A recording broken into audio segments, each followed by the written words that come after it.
Hey, I'm Jay Skinner, and this is the pre-show for the Buyers and Sellers Show that we do every Friday morning at 10:35 a.m. Eastern Standard Time. So let's just play a little music and wait for everybody to get on. It'll be great.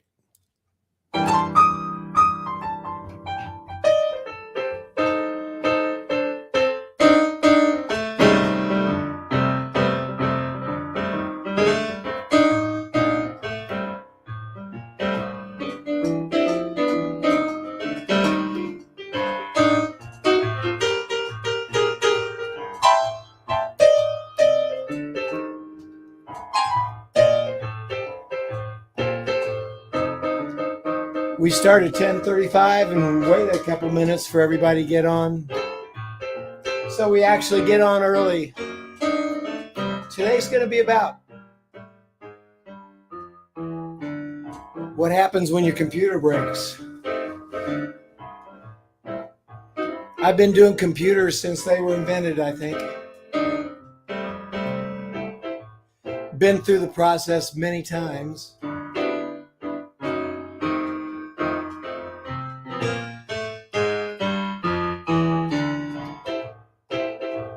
This week was my best one ever, and I wanted to share how I approached it.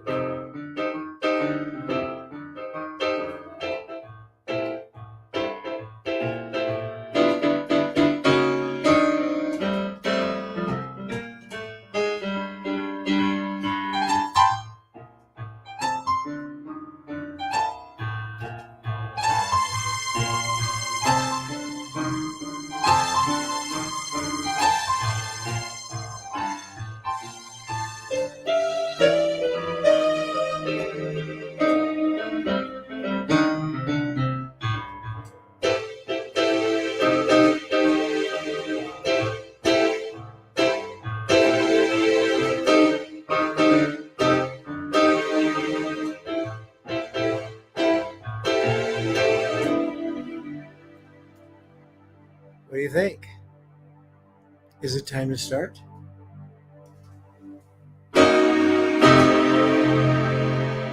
I hope your computer didn't break, but if it did, you're going to get some great tips today.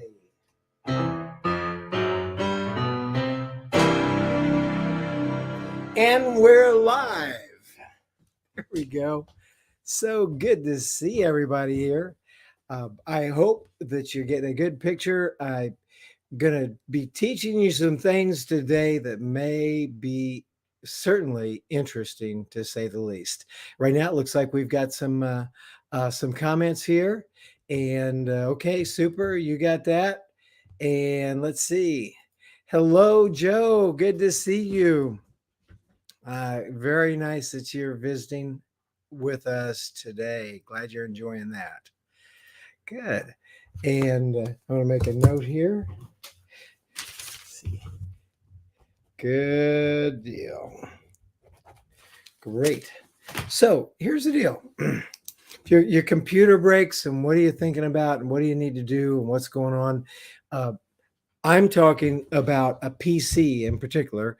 That would be we used to call them IBM clones. I haven't heard that word for a long time, but the operating system in my computers is Windows, and so I'm going to talk about that process. I've been a Windows guy for years. I know other people love their Apples, and that's great too. And I'm just trying to help you get some pointers here so that it's not a big disaster, because we're all dependent on these computers, and you need to, see what you can do. Let's see where we go. Hey, brother. Good. There we go. And then let's see. That's Joe Sabatino. He's my friend in LA, and look him up. He's a movie star. He really is. Oh my gosh. He's got you start seeing him and his shows, and he does leadership training and speaking all around the world. And I'm just happy to be my friend. And then Marty Goins, hello. Good to see you, Marty. Glad you made it to the show today. And Doug, When your computer breaks, you call Ken Walls. Congratulations. It's always nice to have a friend. Ken Walls, of course, he's the host of the show Breaking Down Walls and a co-author. Did a chapter in Jeffrey Gitomer's book called Go Live, and certainly has been one of my inspirations too. Glad you're here, Doug Wing. Anyway, so let's take a look at some of this. I want you to know I'm so happy that you're here, and try to make myself very accessible. Remember the silver rule, which is do unto your vendors as you want your customers to do unto you. That's the silver rule. And then the green rule is do for yourself what you're asking others to pay you to do for them. Now, think about that. I mean, one of the old stories is about the shoe cobbler that doesn't have shoes, or his kids don't have shoes. Whatever it is you're doing, if you're in management consulting, for instance, and you're telling people to do stuff, you should be doing it for yourself as well. If you're the sales manager of a big company, then it's incumbent upon you, as you're teaching other people to do things, and you have the responsibility to help grow that company and grow the people around you, that you're doing the things that you're asking them to do. And that includes continuous education, which I'm big on for sure.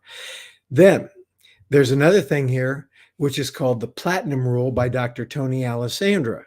And Dr. Tony Alessandra is one of my mentors and friends. And I think it was about 1979, he wrote a book called Non-Manipulative Selling.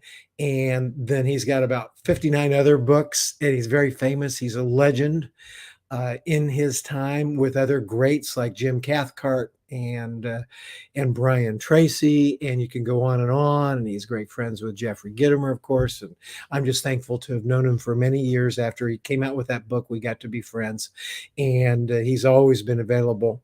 But the other book that was so popular and well known is the Platinum Rule, which is do unto others as they want to be done unto, as they want done unto them. And it's a little bit different than the Golden Rule. Think about that. So I'm always available. There's my phone number, my website. If you have any questions, comments, want to send me an email, whatever like that, I really want you to be part of it. So that being said, and I love the comments, I'm interested if you've had any computer problems, or you have one, or you got a question, feel free to jump in and ask. But right now, the trick is recovering fast. And if you've ever been through that situation like I've gone through here, really it was over the last few weeks, realizing there's a problem. It can be really bad. And so one thing that I always recommend is have a backup. And so I got a computer I carry right here, and this is Lean and Mean, and it goes out with me on the road and wherever I go.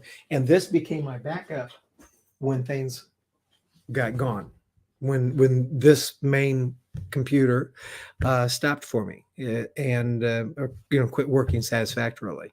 So I recommend that you have, it could be a smaller, lighter weight, not as powerful, but something that you don't work on all the time, but has all the main files in it that'll keep you going while you get the other things fixed. So that's my number one. Then the other thing is passwords, and logins. I mean, if you're the kind that's just like, oh, I forgot that password, you can't remember it. If you use the same password for everything, you're setting yourself up for some real trouble.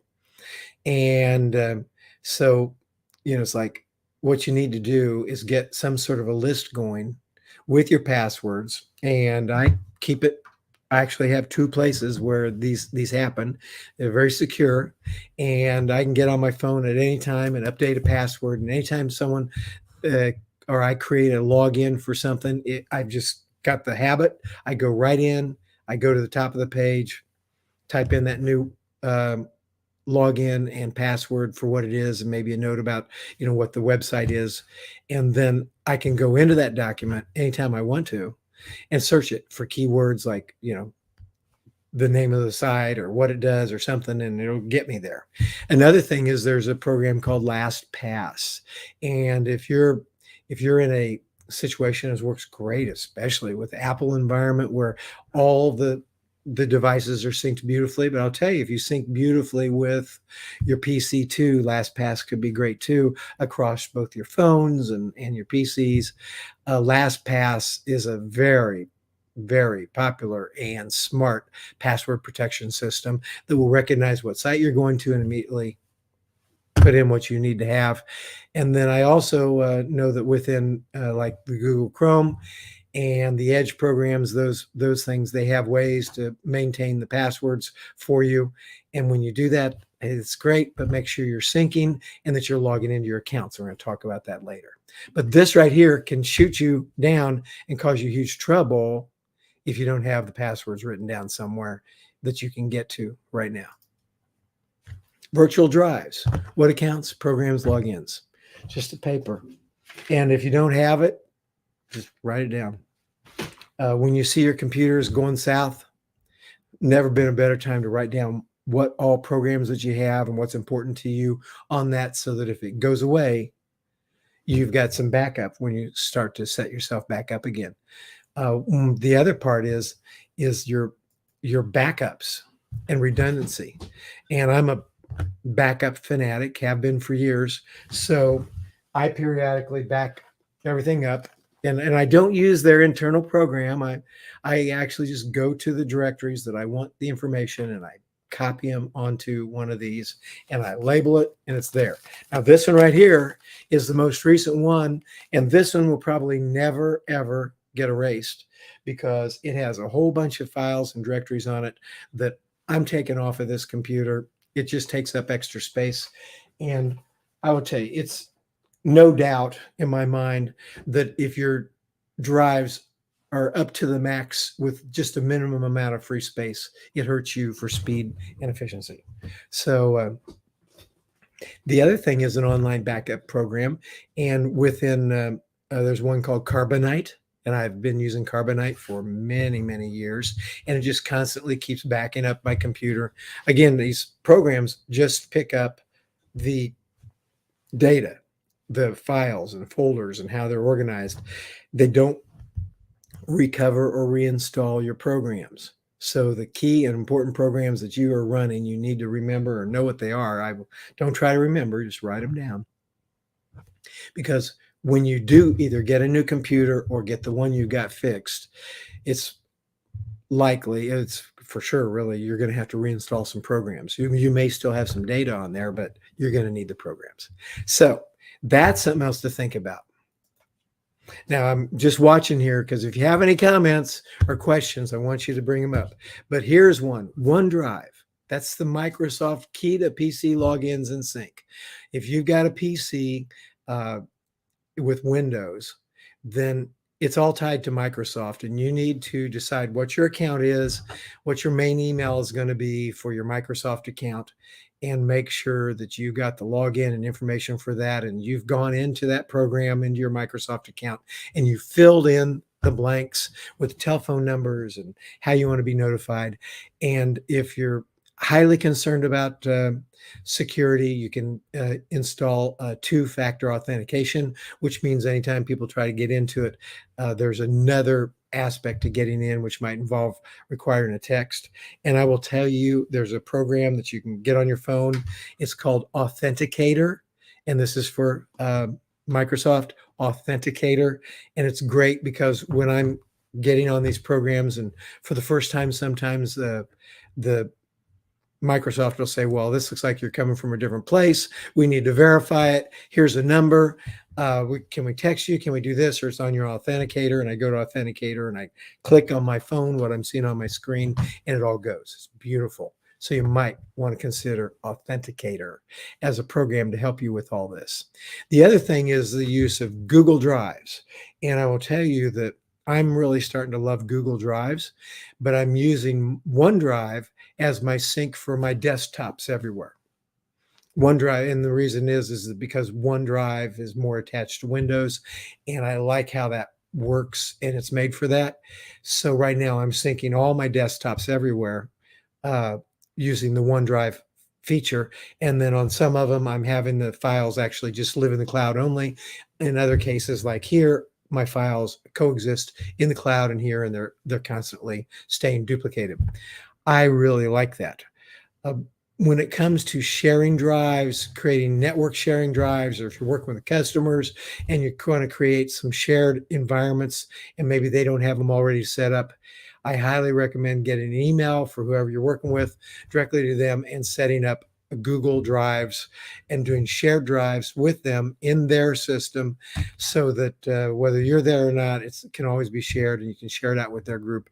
The Google Drive system is great, but I don't like Google Drives where you're actually um, working the web interface. That's very difficult to me. I want to just see folders right here on the computer.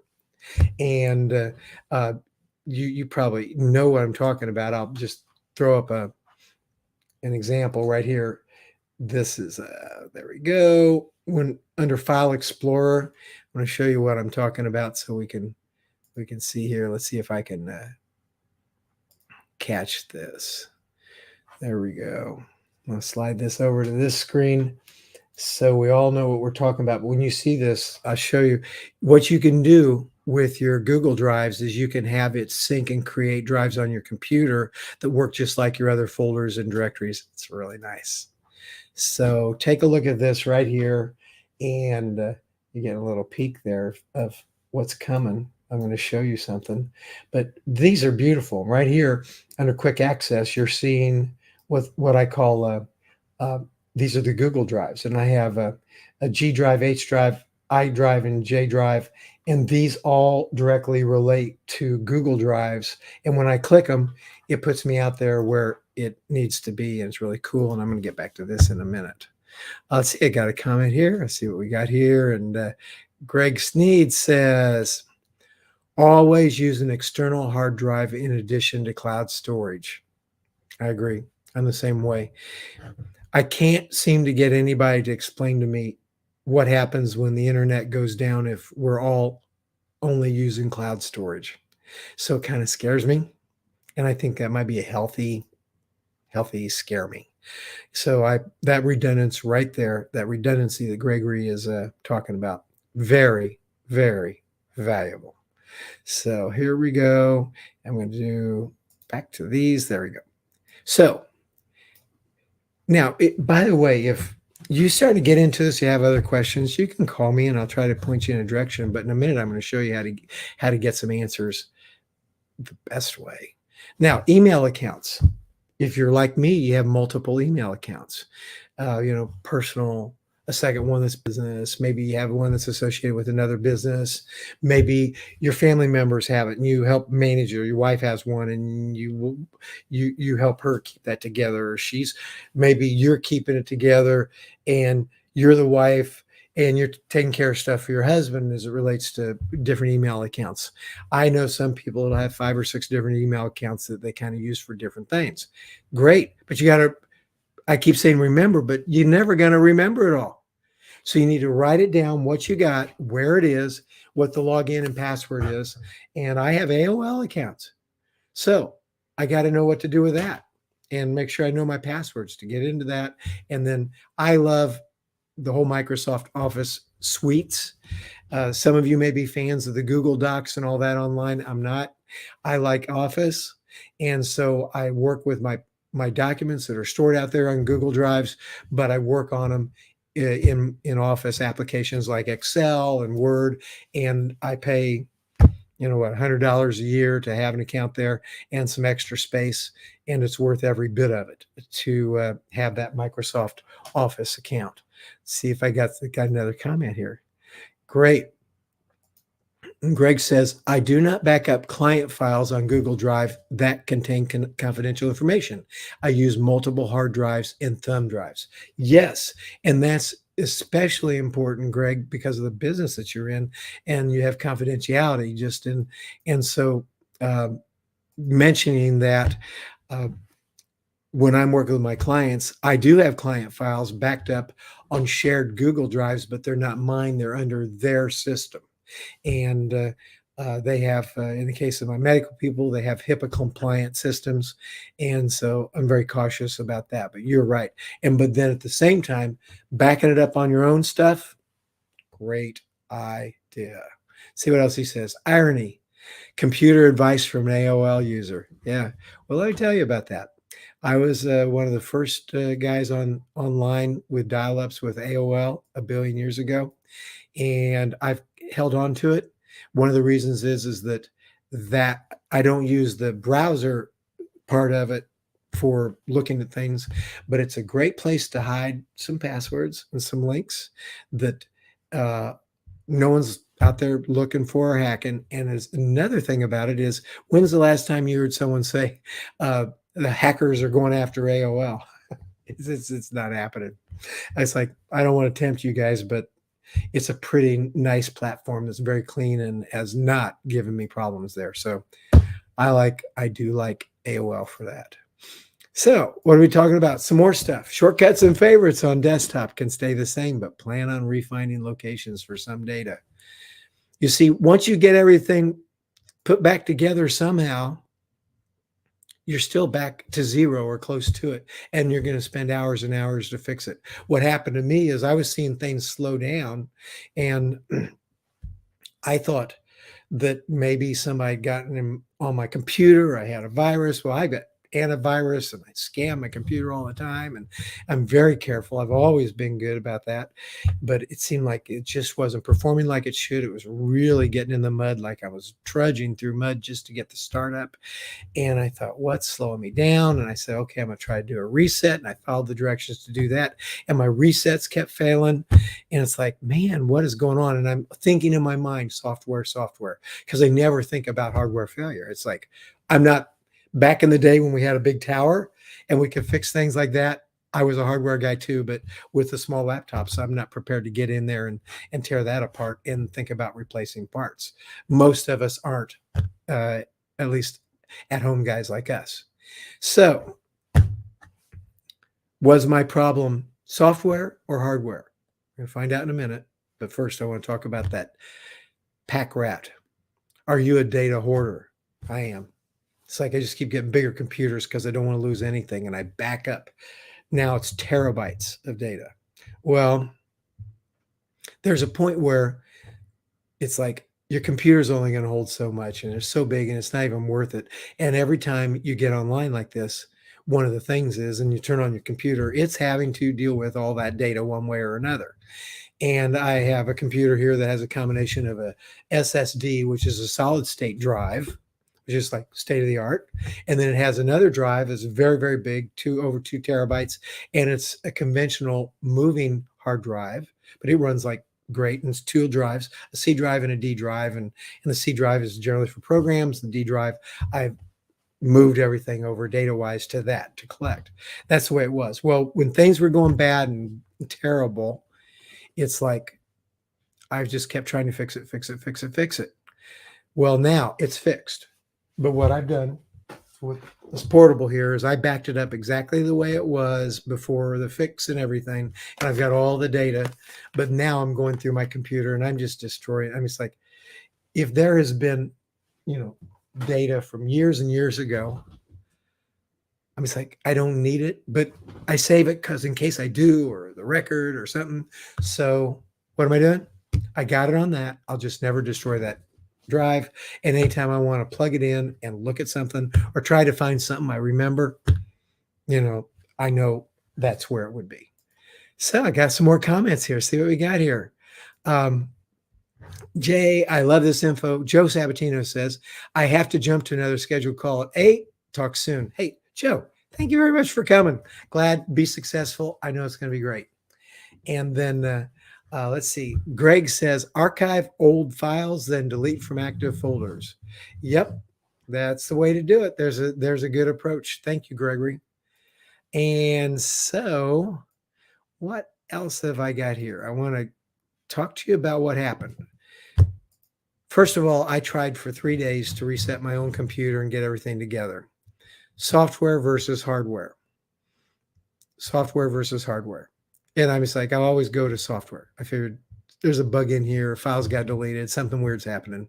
Well, I'm dying. I'm going, this is terrible. I was planning on doing my show with my backup computer. It's like I couldn't get anywhere in my PC. And I said, I'm going to take it to Best Buy. The reason is that I had heard some really good stuff about it. And you've heard about the Geek Squad. And if you haven't used it, I will tell you that I've had some friends that used it. And it's like, I saw what came back and it's like, this is pretty good. I was really surprised. I didn't expect what I saw from a service standpoint. And so I thought, I'm willing to go spend some money rather than a lot of times in the past, my solution was go buy a new computer.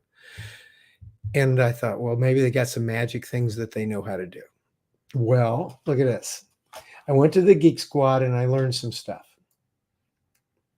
They were here to help. They were nice. I didn't have them come to my house. I just went to their offices. And it was really good. It was very friendly. They were geek people, young and old, smart computer folks that were trained. And the customer service and the approach was very respectful and nice. And I liked it. And I learned that they do things, everything, cell phone services, not only the computers and tablets, they even get into all the smart things that you might run into at your house. And it's like, wow, that's really great. I had no idea. And so I, showed him my computer and what it was. Now watch this. Now this is what really got my attention. Total Tech Support.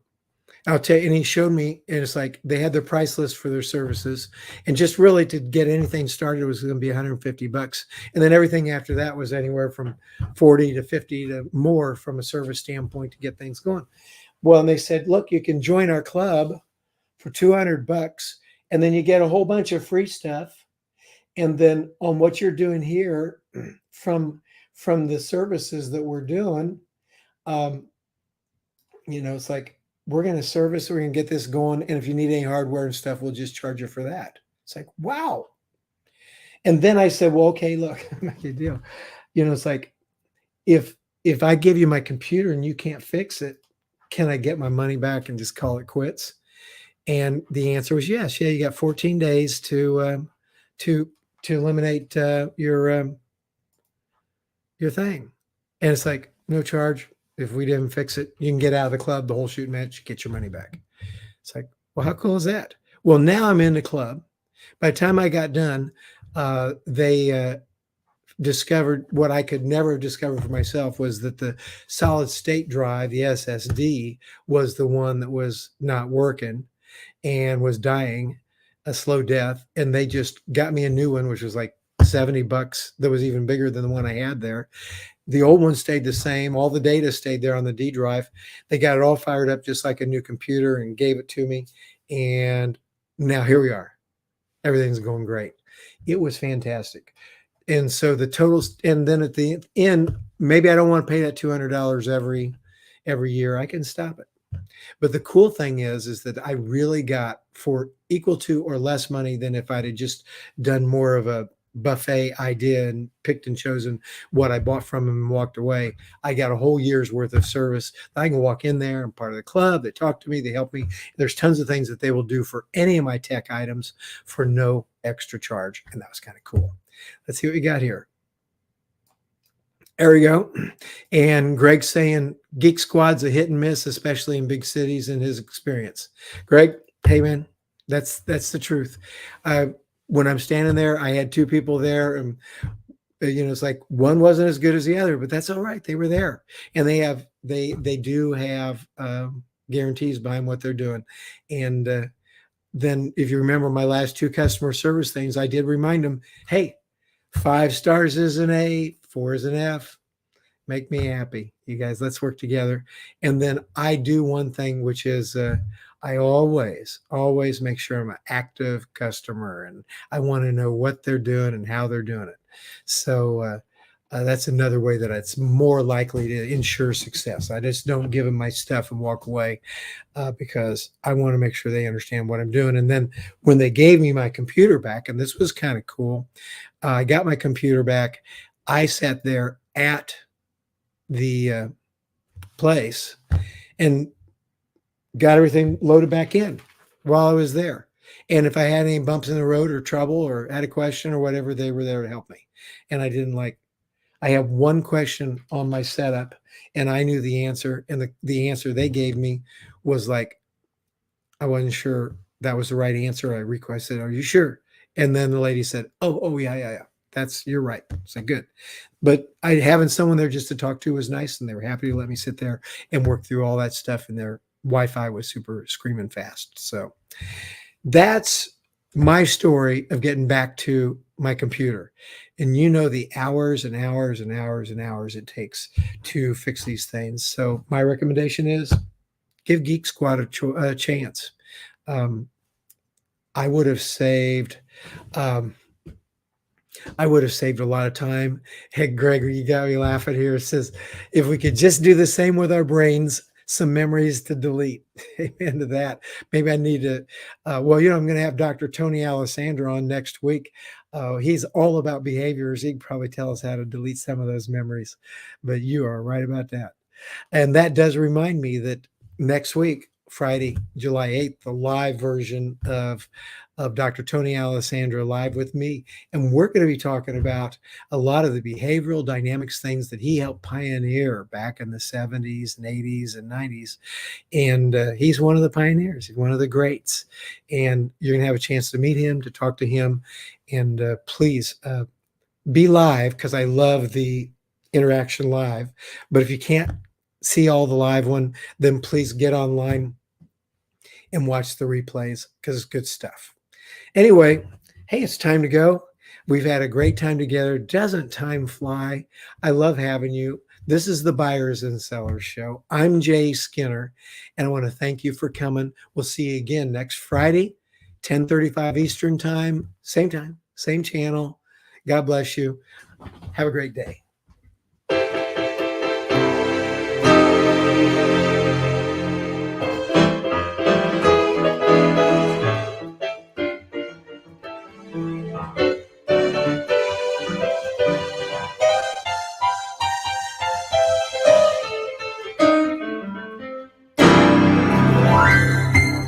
See you next week.